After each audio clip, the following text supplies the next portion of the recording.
La psicología comunitaria, no sé si has escuchado alguna vez acerca de este tema, pero es un enfoque que podría mejorar muchísimas cosas en nuestras comunidades. Imaginemos por un momento una comunidad donde las calles cuentan historias de lucha. Muchos barrios de Latinoamérica cuentan en sus grafitis, en sus paredes, todos estos ideales y todas estas luchas que han conseguido de generación en generación, donde los jóvenes crecen en un entorno donde la droga no solo es una opción, sino también una realidad que es ineludible, donde las familias en su desesperación buscan ayuda en sistemas que muchas veces responden con burocracia y soluciones que realmente tenemos que verlas así, son fragmentadas. Pero, ¿y si existiera una forma diferente de abordar este problema? ¿Tú qué considerarías? Aquí es donde entra la psicología comunitaria. Mi nombre es Alonso Rodríguez. Yo soy psicólogo y he dedicado años a investigar cómo el abordaje desde la psicología comunitaria puede ser una de las respuestas más efectivas para frenar el consumo de sustancias en personas menores de edad. Y bueno, tú te preguntarás, ¿por qué en la comunidad? ¿Por qué tenemos que abordar esto cuando hay gobiernos, cuando hay instituciones gubernamentales que trabajan esto directamente y el problema tiene que ser exclusivamente para ellos? Pues durante décadas la lucha contra las drogas ha estado en manos de políticas gubernamentales, medidas de seguridad y esfuerzos que son aislados de organizaciones. Sin embargo, los datos siguen siendo alarmantes. Según el IAFA, existe todavía altas tasas de recaídas, abandono de tratamientos y una creciente normalización del consumo dentro de los lugares, centros educativos e incluso en sectores de la comunidad.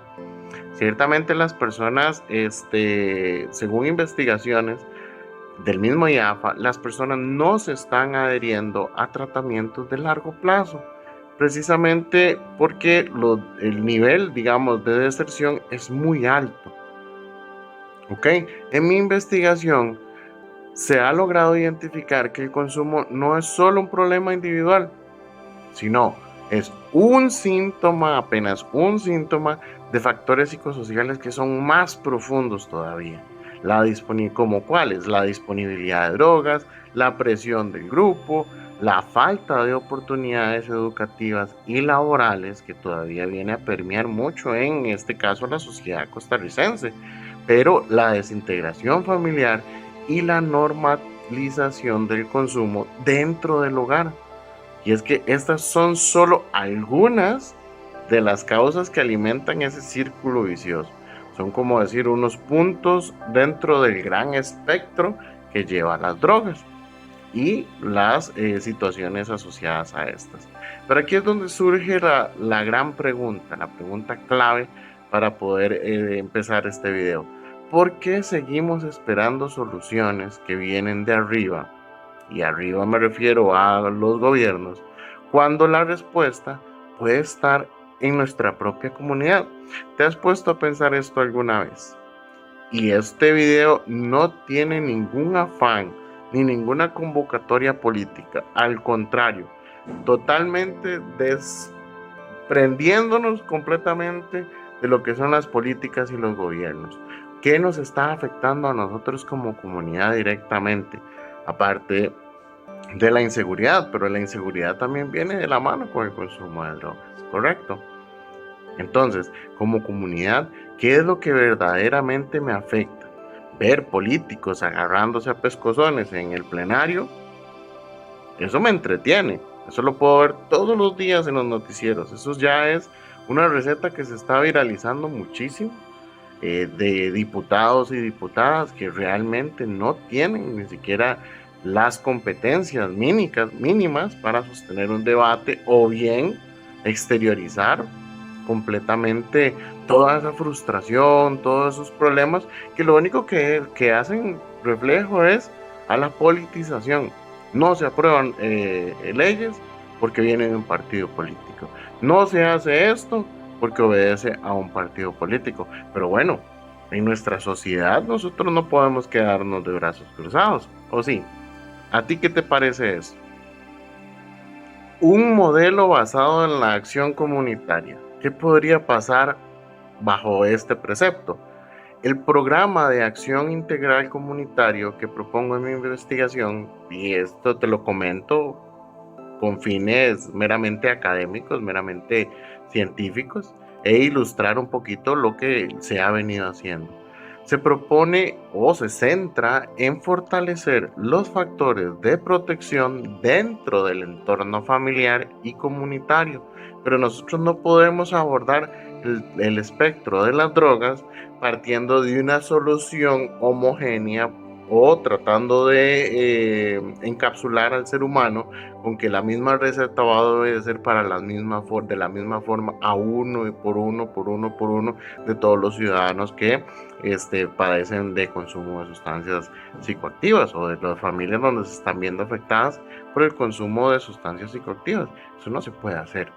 No se trata solamente de prohibir, tampoco se trata de dejar a un lado y decirte, no, estoy esperando a que el gobierno haga algo, sino más que todo es entender, educar, pero también actuar. Y es que nos enfocamos en empoderar a las familias para que sean un pilar de apoyo real en lo que es la prevención del consumo. Por ejemplo, creando espacios seguros y oportunidades reales para los jóvenes que se adapten a una medición real de ese núcleo como tal. ¿Cómo? Se tiene que trabajar lo que es la desideologización del consumo, dejando atrás el estigma y trabajando desde la prevención hasta el proceso de la rehabilitación como tal. Así que involucrar a la comunidad en la solución nos va a permitir evitar dejar la carga únicamente en el sistema gubernamental. Y los resultados han sido claros. Cuando una comunidad se organiza, el cambio es posible. Díganmelo ustedes, cuando han logrado llegar a acuerdos comunitarios, logran hacerlo y nunca media una institución. Más bien al contrario, en muchos casos, muchas municipalidades quedan debiendo. Y de igual forma, hay mucho poder y mucha acción comunitaria en donde incluso en los mismos noticieros hemos visto personas de las comunidades arreglando calles. Entonces, el problema o la acción comunitaria, claro que tiene muchísimo peso, demasiado peso a la hora de abordar este tipo de situaciones. Entonces, hemos visto jóvenes salir de entornos de riesgo, familias completamente reconstruidas y comunidades para fortalecerse frente a la presión del crimen organizado y el narcotráfico. Pero ¿cómo logramos poner esto en la práctica? Al final de cuentas, donde no hay demanda, nunca va a haber oferta. Y aquí es donde podemos hacer un escudo comunitario. ¿Para qué? Para atacar directamente la oferta. Muy bien, ¿existe algún método para abordar esto? Claro que sí. La psicología comunitaria es una opción muy viable. Al final de cuentas, el método que te vengo a hablar o que te vengo a contar el día de hoy es un método de factores de riesgo y protección. Es muy sencillo. Mi investigación se basó en el análisis de 4 niveles de factores que influyen en el consumo de sustancias en personas menores de edad. A estos le llamamos factores macrosociales, factores microsociales, individuales y factores protectores. Dentro de lo que son los factores macrosociales, son los factores más grandes. Estos son los que afectan a la comunidad en su totalidad. Y es que estos incluyen lo que es el fácil acceso a las drogas en lo que son barrios o localidades específicas, incluso dentro de farmacias con códigos de acceso para fármacos controlados. ¿A qué me refiero con códigos de acceso para fármacos controlados? Por ejemplo, la receta de un familiar que es adulto mayor, por ejemplo, alguna persona que consume medicación psiquiátrica, que tiene que tomar clonazepam, e incluso algunas sustancias que son de uso veterinario que también son exponentes para lo que es el acceso. ¿verdad? A lo que es el consumo de sustancias en personas menores de edad. También lo que es la presencia de crimen organizado y pandillas, que convierten a los jóvenes en parte del negocio ilícito. Este reclutamiento que estamos viendo actualmente en nuestra sociedad, donde grupos criminales simple y sencillamente se apoderan o se empoderan de las personas menores de edad y ellos en su afán de pertenecer logran hacer un clic mágico. Al final de cuentas es un clic muy fuerte el que se está permeando o se está viendo en nuestra sociedad. Ahora, la normalización del consumo en la calle e incluso en los centros educativos, que crea una sensación de que todo el mundo lo hace. Y como les mencionaba anteriormente, en este afán de pertenecer del adolescente, como todo el mundo lo hace, yo también lo voy a hacer. ¿Y cuántas veces esta palabra nos convoca a nosotros como padres, como madres, ¿verdad? De familia, cuando escuchamos a un chico decir es que fulano de tal o algún chico lo estaba haciendo? ¿Y cuál es nuestra respuesta? Bueno, si ese fulano se tirara de un puente, vos también te tirarías de ese puente. Nos hemos identificado claramente que sí. Entonces esto obedece a un factor macrosocial dentro de la comunidad, al igual que lo que es la desigualdad económica. Esto va a obligar a muchas familias a migrar de esas zonas peligrosas o de alto riesgo. También se han tenido casos de personas que tienen que aceptar trabajos en condiciones precarias, descuidando la supervisión de sus hijos. Y no solamente en condiciones precarias. Ciertamente podemos hablar de uno de los familiares, ¿verdad? De esta persona menor de edad que tiene que cumplir jornadas de 12, 13, 14 horas extenuantes para poder proveer al hogar y no tienen los recursos necesarios para poder hacer la supervisión de esta persona menor de edad. Entonces, a grosso modo, estos son los factores macrosociales que definen el proceso en que la psicología comunitaria aborda el problema del consumo de sustancias en personas menores de edad. Como segundo punto están los factores microsociales. Aquí es donde el entorno más cercano comienza a jugar un papel crucial. ¿A qué me refiero? En leyes permisivas o quizás ambiguas sobre el consumo de sustancias en personas menores de edad, lo que va a facilitar su acceso. También la ubicación del barrio como tal va a influir directamente en la exposición a drogas. Si la familia vive en un barrio con alta presencia de narcotráfico, seamos sinceros, la tentación va a ser muchísimo mayor. Y es que en el aspecto de la disponibilidad de drogas dentro del mismo hogar, también ya sea por el consumo de los padres o un familiar de estas personas que promueven el hábito. Ya lo hacen un hábito y ya no es solamente un vicio, sino es un hábito y se normaliza. También lo que es la poca supervisión parental. Me refería al mismo tema anteriormente, ¿con qué? Con la supervisión, con lo que es el involucramiento de los padres en las actividades de las personas menores de edad, entre otras cosas más, que hacen que una familia sea o llegue a ser considerada como disfuncional. El tercer factor serían los factores individuales. ¿A qué hacemos referencia con factores individuales? Aquí entramos en la esfera más personal, directamente con la persona menor de edad, en temas como autoestima y salud mental. Una persona menor de edad con baja autoestima y ansiedad tiene más probabilidades de refugiarse en el consumo. Y aquí aclaro un punto muy importante. Hablo de probabilidades. No es una condena, no quiere decir que por ende baja autoestima ya es condicionante para eso, no. Hay una probabilidad de que la baja autoestima y la ansiedad conlleven al refugio en el consumo. Aparte de eso, también trastornos mentales que no han sido tratados, malpraxis o bien el servicio sanitario público que nunca fueron tratados o no hay expediente. Y muchas veces llevan al joven o a la joven a buscar alivio en sustancias psicoactivas. Aparte de eso, también hablamos de la influencia del grupo de pares. Si sus amigos consumen, las probabilidades de que él o ella lo haga aumentan y drásticamente. Así que también, como último punto, es la falta de autonomía progresiva, cuando los jóvenes no tienen las herramientas para enfrentar el estrés o la presión social. Esto quiere decir que ellos son más vulnerables como tal.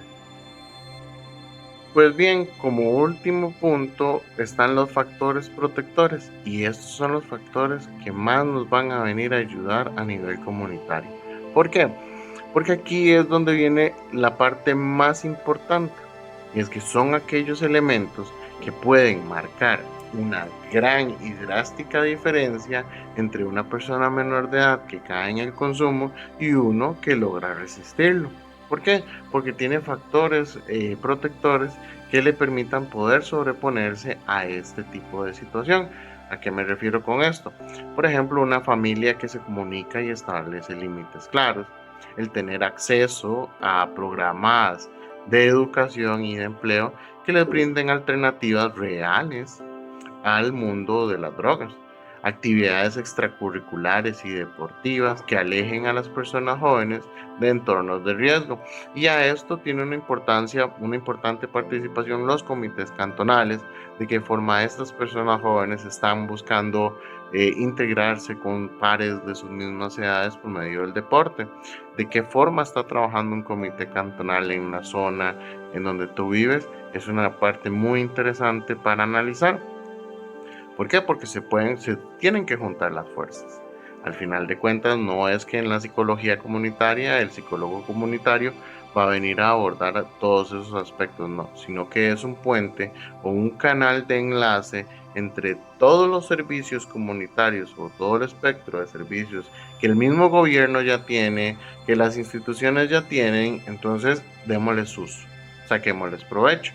De igual manera, con el tema de ñafa, es muy simple. IAFA tiene partidas de impuestos que lo que hacen es garantizar el servicio. Y sí, dentro del IAFA existe un gran apoyo interdisciplinario, tanto de trabajo social, tanto en medicina, psicología, etcétera, que permiten hacer llegar una ayuda concreta a las personas menores de edad. Pero ¿qué pasa si papá y mamá no saben? ¿Qué pasa si papá y mamá no saben cómo llegar a IAFA? No saben qué proceso tienen que hacer, o bien consideran que en IAFA les van a cobrar algo por el tratamiento, cuando no es así. Entonces, al final de cuentas, si existen las instituciones que brindan esa protección, ¿cómo hacemos para que estos familiares o este núcleo familiar pueda conectarse con ellos y realmente le demos uso a este tipo de servicios que hacen muy bien a nuestro país?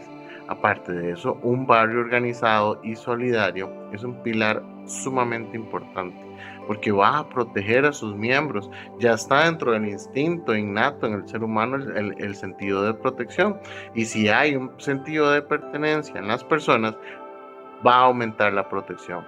Así es que no vamos a exponer a la influencia del narcotráfico. ¿Por qué? Porque en la misma comunidad nos vamos a resistir a que ese tipo de cosas sucedan. Entonces, la participación como último punto en programas preventivos, donde se le enseñe a decir no al consumo desde una edad temprana. Y esto, cuando logramos fortalecer estos factores protectores dentro de la comunidad, aquí es donde comenzamos a ver un impacto real en la prevención del consumo.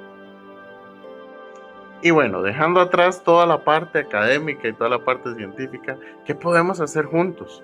Si hay algo que esta investigación me ha dejado muy en claro a nivel profesional, es que no podemos seguir esperando soluciones que nunca van a llegar. La comunidad es el primer círculo de protección de una persona menor de edad. Cada conversación cuenta, cada acción que tomemos cuenta. Y aquí es donde entras tú en el juego. Si te interesa esta visión, si crees que la psicología comunitaria puede marcar una diferencia y si quieres formar parte de un cambio real, suscríbete a este canal, comparte este mensaje, haz que más personas entiendan que hay otra forma de abordar esta crisis. No se trata solamente de hablar del problema, sino también de ser parte de la solución. Y es que la psicología comunitaria es más que una teoría, es una forma de transformar vidas y juntos podemos hacer que esa transformación sea una realidad. Únete al cambio, únete a esta comunidad, suscríbete.